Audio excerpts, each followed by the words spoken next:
Good morning, Brad. How's it going? Morning, Dave. What's going on? Well, I want to get to the Bears. We have a lot of stuff that I didn't talk to you about yesterday when I was off. We have a lot of catching up to do, but I want to start here. Thursday Night Football, little debate going here. I know everybody watched it. When you are the Bengals and you come back the way that you did and you watch Lamar Jackson do what he did in the fourth quarter for the Ravens, great football game on Amazon. It's 35-34, less than a minute to go in the game. Did the Bengals do the right thing by going for two? Oh, yeah, I think so. I think, their defense didn't play particularly great in the second half of that game. I think you got to take your shot right there. Right? I wouldn't second guess that at all. Maybe I'd second guess what your play was. Why not throw the ball to Jamar Chase, who did everything last night to get the Bengals, keep them in that game? But I guess you could quibble with the play call, but not the decision. No, and that was a hell of a football game. And you watch a game like that, and you're sitting there, and you're just like, the Bears aren't built to play in a game like that right now. Like they'd get run out of the gym by the way those teams were playing Cincinnati and Baltimore right now. If Caleb Williams has 197 yards and 3 touchdowns Sunday during the game, we'll be happy and celebrating it on Monday. That was Lamar Jackson's fourth quarter. Oh, I mean, if Caleb did that, people would be, you'd have people declaring he's better than Jaden Daniels again, and so hopefully they can take a step forward, though. Like they've got to, because it's just been really choppy, really disjointed, and it's problematic for them.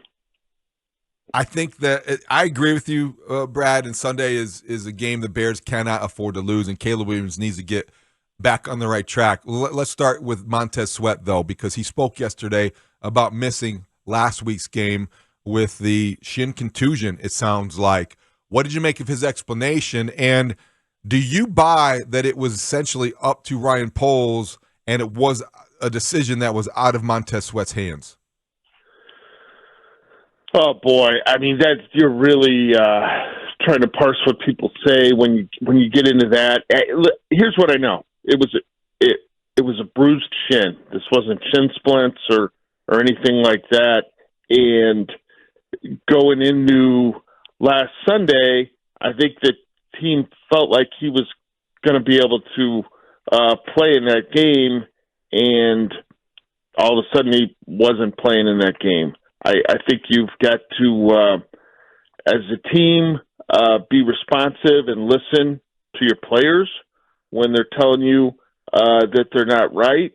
And I give Sweat the benefit of the doubt right now, certainly when you consider his track record for durability, the fact that really the only time he missed, I think, when he was in Washington was when he had a broken jaw, and then he might have come down with COVID when he was coming back from the jaw injury. So if this is a guy who you're wondering about his availability from time to time, I would look at it very differently.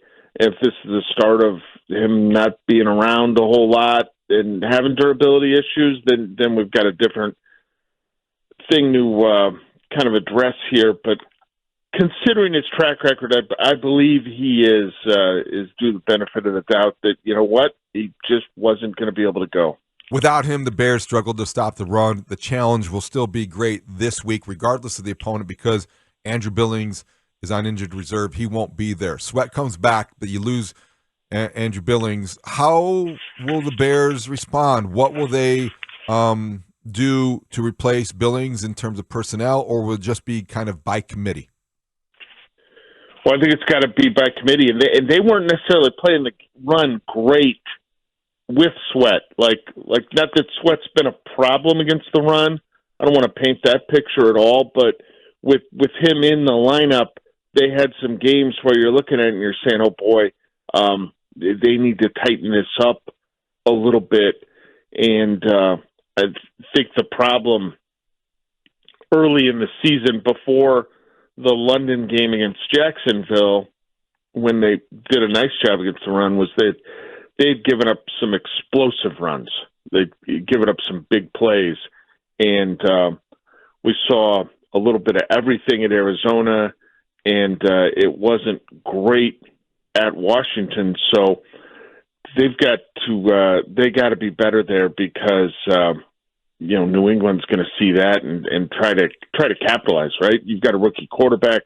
You're going to try to get the running game going and take a few things maybe off his plate. But I would expect everybody to get sort of more opportunities. Byron Cowart profiles as that nose tackle.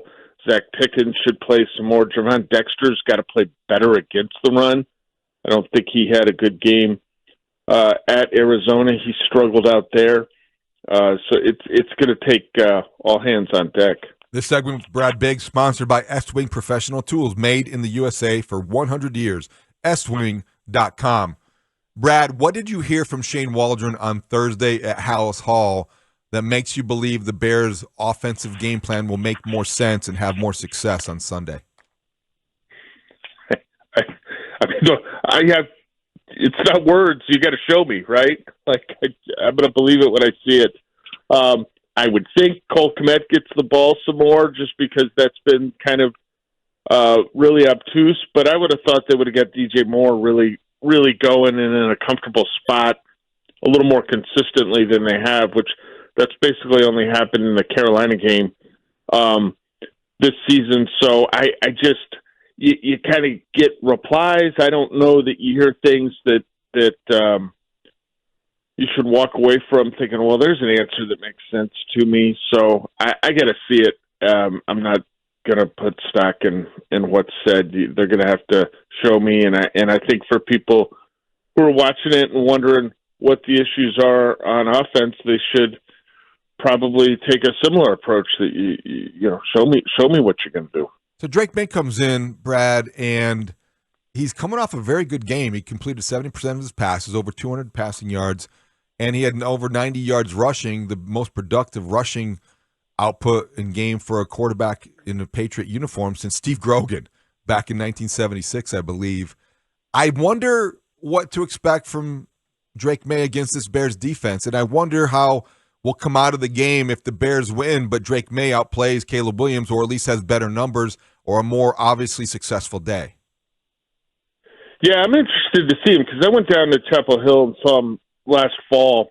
He's good size. He's athletic. The huge rushing numbers last week, which would be bigger than you would expect. But watching him play, you could tell he could move around. Like, you know, his brothers played basketball for the Tar Heels. I mean, this is an athletic guy. This isn't some guy that's going to be stationary in the pocket. And I think the focus that he's got is probably on protecting the football. You know, they realize that the Bears have done a pretty good job of getting the takeaways this season, and he does have. I think he threw 2 interceptions in that overtime loss to the Titans, and he had a couple picks earlier in the year in his first start against Houston. So he's got to prioritize ball security. And my goodness, I mean, he's throwing the ball to a cast of no, they're anonymous. Nobody's.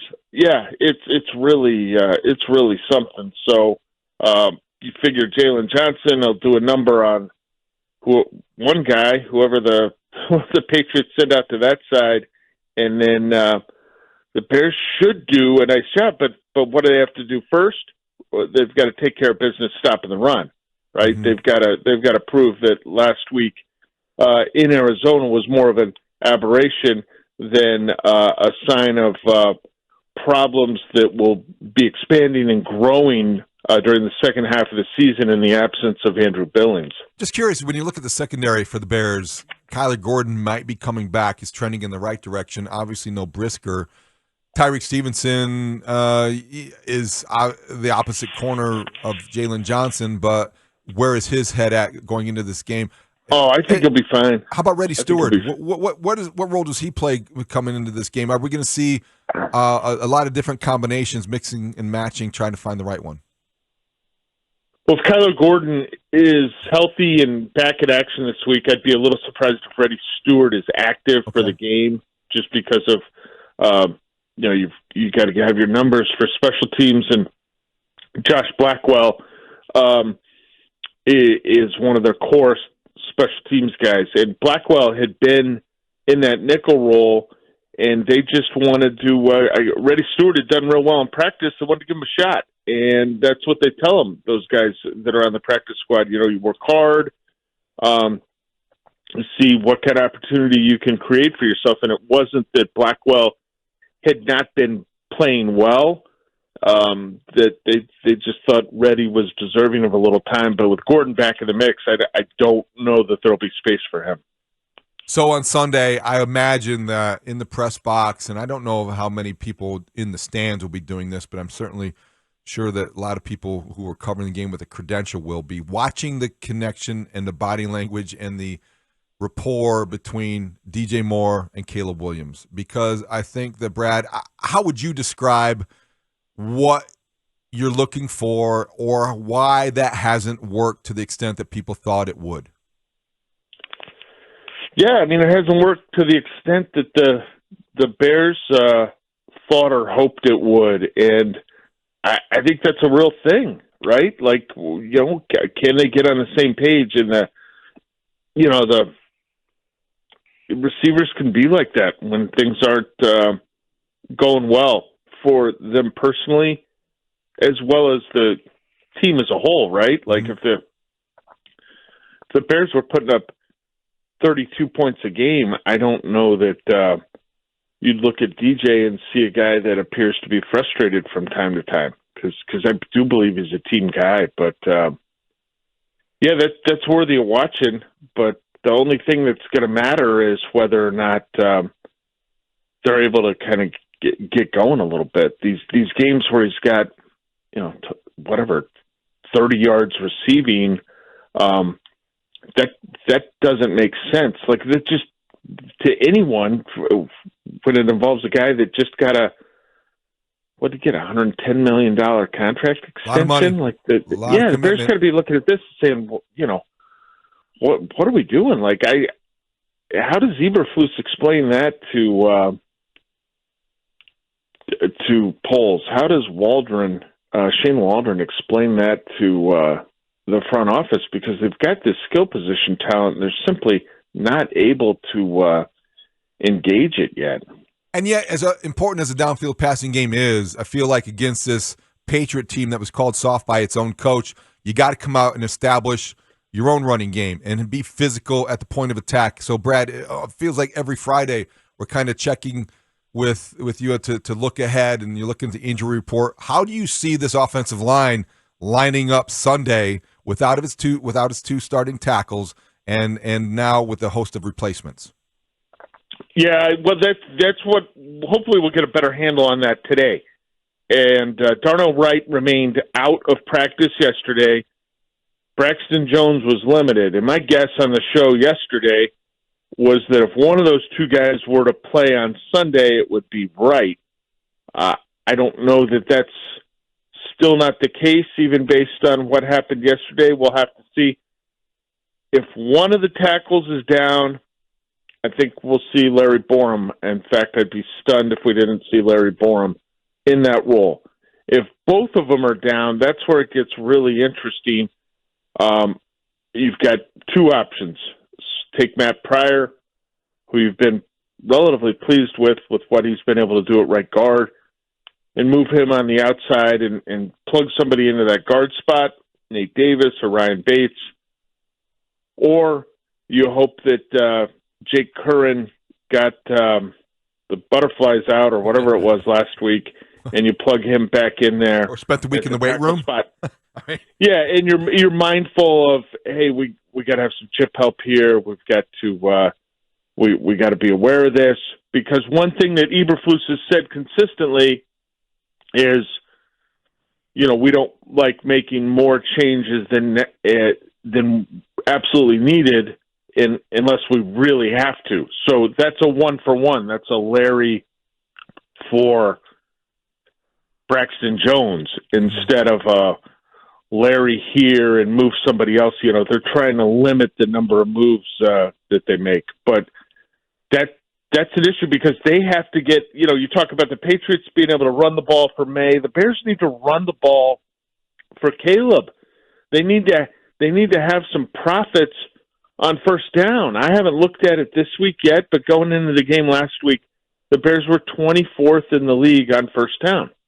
And they probably dropped a little bit based on how they played last week. And when you're poor on first down, usually that's a good indicator that you're going to have a tough time on third down, which they do as well. So, you know, if they can pick up a 4 or 5 yard run, I'm talking modest goals here on first down.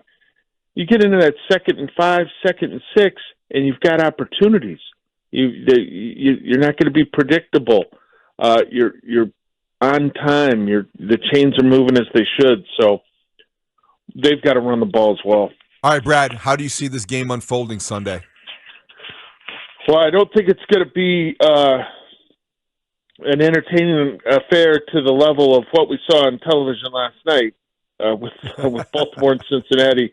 That one maybe will go down as one of the better regular season games this year. The Bears have what is going to be the first of many must-win games if they want to do anything. Like they have erased their margin for error, right? The last 2 weeks with struggles on the road at Washington and Arizona, and they're really kind of backed into a corner here. I think they win the game. I don't think it'll be super pretty, but if they put it together, they could beat this New England team by 2 touchdowns. They really could. I don't have a high degree of faith in that. I've got the Bears winning 20-17. 20-17. Did you consult with Mully on that? Because he texted me his prediction last night. You know he's out today, and it was 20-17. This is the second week in a row you guys had the same prediction. I called him the other day, and when I didn't hear back, I figured he was probably under the weather a little bit, and that proved to be the case. No, we have not had communication. 20-17. Sometimes brilliant minds do think alike. Okay. That was my other thought. All right, Brad. Naturally. All right, thanks for this good insight, and we will see you on Sunday. Great prediction, 20-17. Sounds good. All right. Have a great weekend, Dave. Brad Biggs from the Chicago Tribune.